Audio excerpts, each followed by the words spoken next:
Bom dia, gente. Hoje a Prof está aqui para falar um pouquinho mais, para a gente aprofundar um pouquinho mais sobre a questão do átomo. Então, né? Na aula passada, então vocês ficaram trabalhando um pouquinho sobre a história do átomo. O átomo, na verdade, ele é chamado de modelo atômico. Hoje nós temos um modelo atômico, né? Ele foi pensado já há muito tempo atrás por vários pesquisadores, vários cientistas. Primeiro, a prof quer explicar o que é um modelo atômico. Modelo é quando a gente não tem uma estrutura 100% de certeza o que é. E assim, ó, na verdade, o átomo ele não é visível, assim, que nem a gente vê pessoa, ou vê um cachorro, ou mesmo uns seres microscópicos. Ele é menor que bactéria, que vírus. Então, átomo, ele vai formar os elementos. Então, ele é uma estrutura tão pequena que ele não tem como a gente enxergar ele. Então, o que que acontece? Se sente, através de experimentos, se sente toda a energia de um átomo. O átomo tem uma energia muito grande, mas o que que acontece, gente? A gente não tem como ver ele. Então, existe um modelo. Tá? Desde o começo foi pensado, John Dalton pensou, né? Vocês viram lá nos outros vídeos que vocês já assistiram, que o átomo é uma esfera maciça indivisível. Depois começou a se pensar naquele pudim de passas, que seria uma estrutura com alguns elementos. E mais tarde, então, Rutherford, Bohr foram estudando, vários cientistas deram as suas ajuda, né? Ajudaram, e chegou-se ao modelo atômico que a gente tem hoje em dia, que é o modelo chamado Rutherford-Bohr, né? Então, assim, ó, hoje nós vamos, nessa aula, ver um pouquinho, então, da estrutura do átomo, tá? Então, o modelo atômico atual é esse que a gente tem aí. Nós temos, então, os prótons e os nêutrons aqui no núcleo e temos, então, os elétrons aqui na eletrosfera. Os elétrons, eles estão em movimento, são eles que geram a eletricidade. Então, são elétrons em movimento, os elétrons estão em movimento. Dependendo do elemento, um número padrão de nêutrons e de elétrons. Tá? Então, assim, para a gente entender um pouco mais, a gente tem que entender um pouco sobre as cargas elétricas desses elementos. Então, se a gente observar, os elétrons, eles têm carga elétrica negativa, é um padrão que se usou, carga elétrica negativa, se localizam na eletrosfera, estão sempre em movimento. Os prótons, tá, possuem carga elétrica positiva e os nêutrons não possuem carga elétrica, eles são nêutrons e eles se encontram aonde? No núcleo, então, desse elemento. O número atômico, tá, ele é representado pela letra Z. O número atômico é o quê? É o número desse elemento, como se fosse a carteira de identidade deste elemento. Então, o que que acontece? O número atômico do elemento é que vai dizer aonde ele se encontra lá na tabela periódica. Na tabela periódica, a gente vai então encontrar o dito número atômico dos elementos. Então, o que que acontece, pessoal? O número atômico desses elementos é que vai dizer a localização. O número atômico, ele é representado pelo número de prótons. Por que pelo número de prótons? Porque o número de prótons não varia. A gente vai dizer o número de prótons e o número de elétrons num elemento isolado.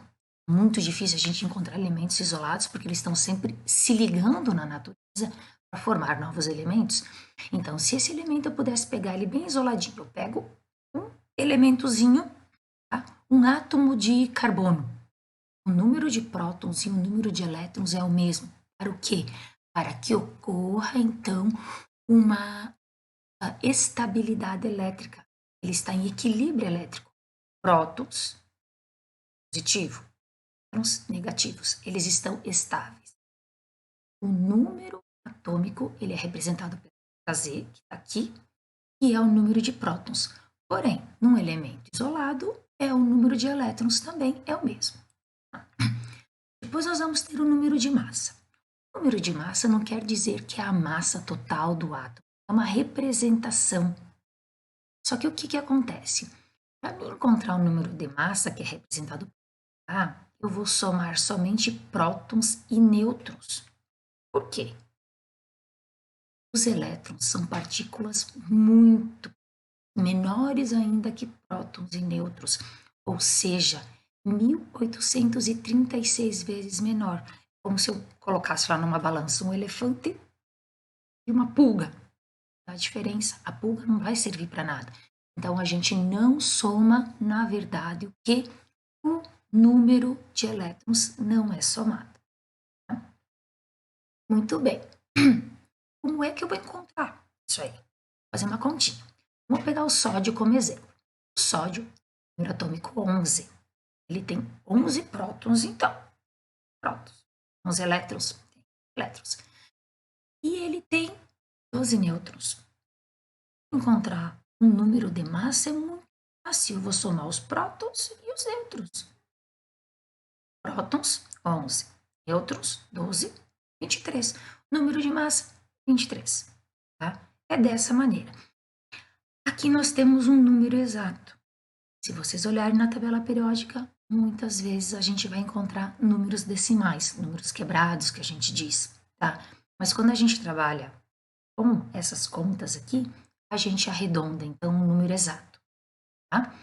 Mas se eu tiver o número de massa, que é o A, e o número de prótons, e eu quero saber o número de nêutrons, eu não sei quantos nêutrons tem esse elemento. Como é que eu faço? Uma continha matemática.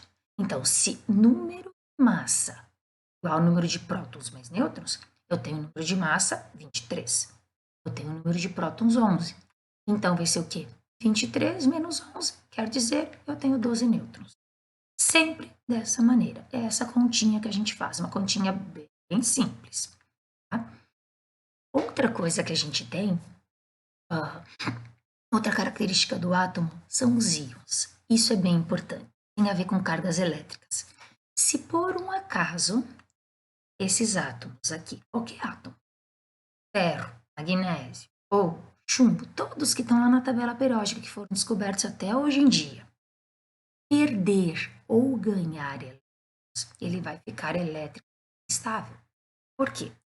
Se tinha o mesmo número de prótons, o mesmo número de elétrons, opa, perdeu elétrons e ganhou elétrons, vai mudar a carga elétrica. E eles vão receber nomes especiais, então. O que acontece? Se esse átomo perder elétrons, ele vai ficar positivo, porque ele perde carga negativa. Ele vai se chamar íon cátion. Tá? Se esse átomo ganhar elétrons, ele fica eletricamente negativo e vai passar a se chamar íon ânion. Tá? Isso é bem importante também que vocês saibam. Bem, os elementos químicos, aqui tem alguns exemplos.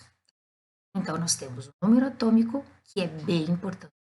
Depois a gente vai ver um pouco sobre a tabela periódica. Lá na tabela periódica está em ordem crescente, conforme o atômico, o símbolo e o elemento químico. Nós temos vários elementos químicos, cada vez, mais ou menos, nós temos uns 118 a 120. Muitos são naturais, mas hoje em dia dificilmente a gente encontra elementos que vão surgindo hoje em dia, de modo geral, são elementos o quê? Elementos produzidos em laboratório. Muito bem. A tabela periódica, então. Quero falar para vocês um pouquinho sobre a tabela periódica. Tabela periódica, o que aconteceu com a tabela periódica? A tabela periódica, ela foi muito estudada, gente. Tá? Ela foi muito estudada por muitas pessoas, muitos cientistas. No começo se colocava essa tabela periódica como uma forma de conforme o número de massa, mas eles perceberam que não dava muito certo. Depois começou a se pensar essa tabela periódica conforme o quê? Conforme o seu número atômico. Então aqui, pessoal, como vocês podem ver, nós temos a tabela periódica, ela é organizada então em ordem crescente, tá? 1, 2, 3, 4, 5.